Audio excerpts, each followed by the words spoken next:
Jeremy Frimpong today. Wow, him and Kerkez, truthfully. Kerkez had a horrible game. The summer transfer window. We have been neglected this summer.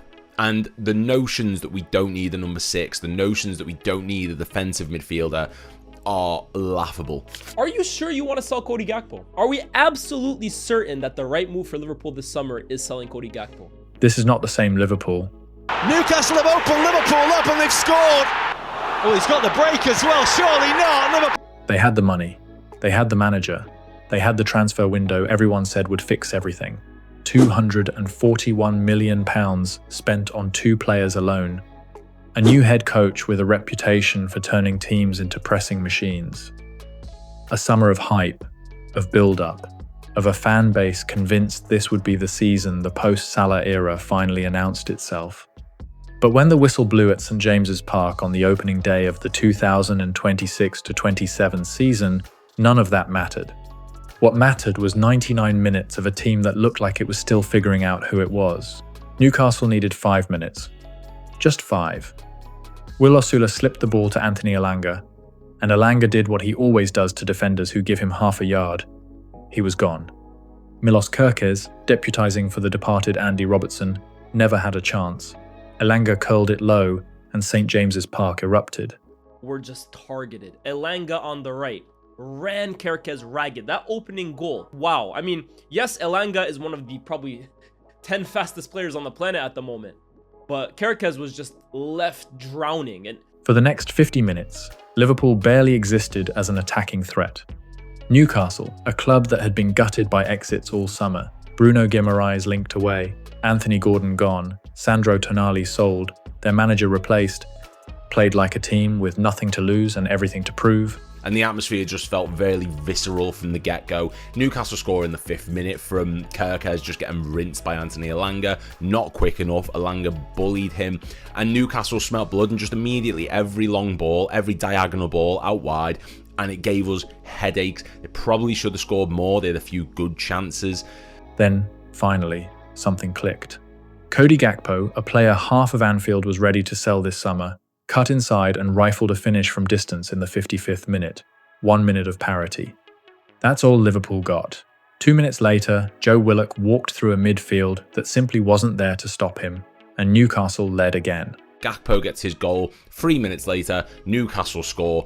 And again, like I said before, Johan Visa had an amazing game, but how him and Joe Willock have managed to run through to Bosley, Gravenberch, Gakpo, Xhaka, Van Dijk, Frimpong, and slot the ball into the back of the net from the distance he was is pathetic. It took a stoppage time penalty, substitute Victor Munoz winning it, Dominic Szoboszlai burying it in the 9th minute of added time, for Liverpool to leave Tyneside with anything at all.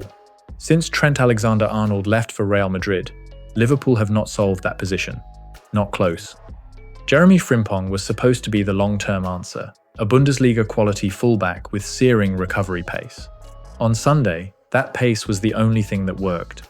Jeremy Frimpong today. Wow, him and Kerkez, truthfully. Kerkez had a horrible game. But Frimpong in particular just isn't Liverpool quality. I think we've seen enough now from that right-hand side that Frimpong is just not the answer going forward for Liverpool. Yes, can he be an option for them at times? We saw last season he even played on the wing. But as a right back, over 38 games, I think Liverpool need to start thinking, when is it time to accept that this just hasn't really worked out the way we thought it would? He was bullied physically, targeted relentlessly, and left exposed every time Newcastle attacked down that flank.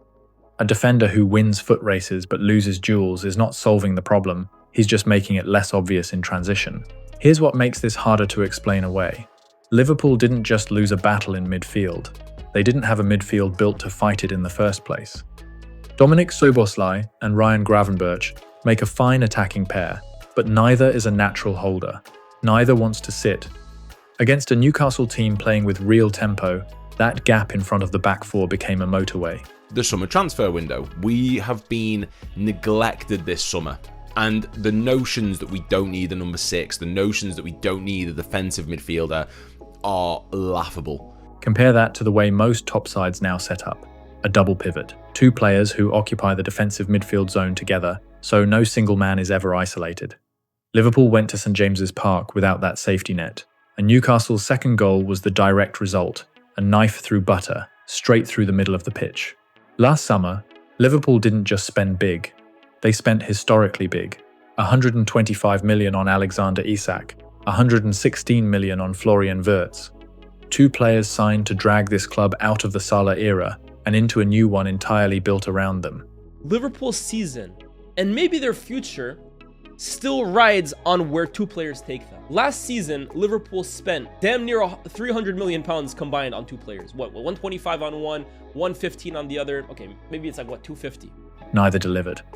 Wirtz was substituted with the game still there to be won, offering almost nothing in the final third. And Isak, playing his first game back at the stadium that made him a star, booed every time he touched the ball, looked like a player who'd forgotten how to be the best version of himself. Beaten to headers. Beaten to second balls.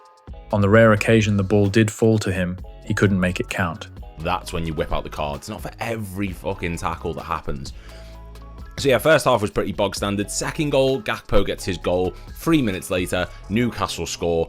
Big money buys you attention. It doesn't buy you form. And at a club like Liverpool, one underwhelming season can be forgiven. Two is a different conversation entirely. Not everything was bleak. Jeremy Jacquet, thrown into his Premier League debut at right centre-back in place of the departed Ibrahima Konate, was composed all afternoon, defending isolated, defending in space, against some of the quickest attackers in the league. So many things do need addressing and changing, and ultimately for Iraola, I really do fear for him this season. There was no Chiesa today, there was no Harvey Elliott. Our depth is just a joke, and it's plummeting game after game after game.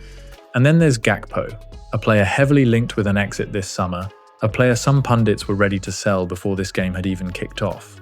He scored the equaliser. He was arguably Liverpool's biggest threat all afternoon. Are we absolutely certain that the right move for Liverpool this summer is selling Cody Gakpo? Because on the basis of today, I don't think he should be going anywhere.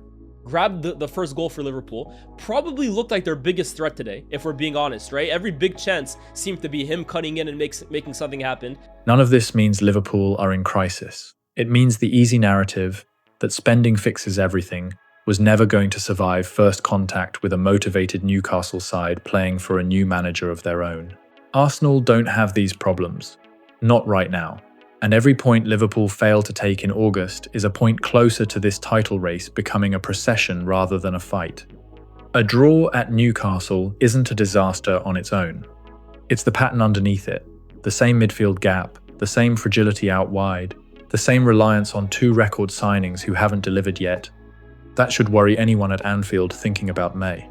For years, the story at Newcastle against Liverpool was the same. However well Newcastle played, however deserved a win looked, Liverpool always found a way. Last-minute goals, late drama, a hoodoo that never broke.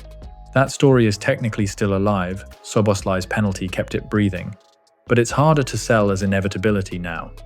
This wasn't a great team grinding out a result through class. It was a team that got outplayed for large parts of 90 minutes and needed the last kick of the game to avoid defeat. The Liverpool always finds a way narrative survived. The idea that this is a great Liverpool team did not. There's still time left in the transfer window.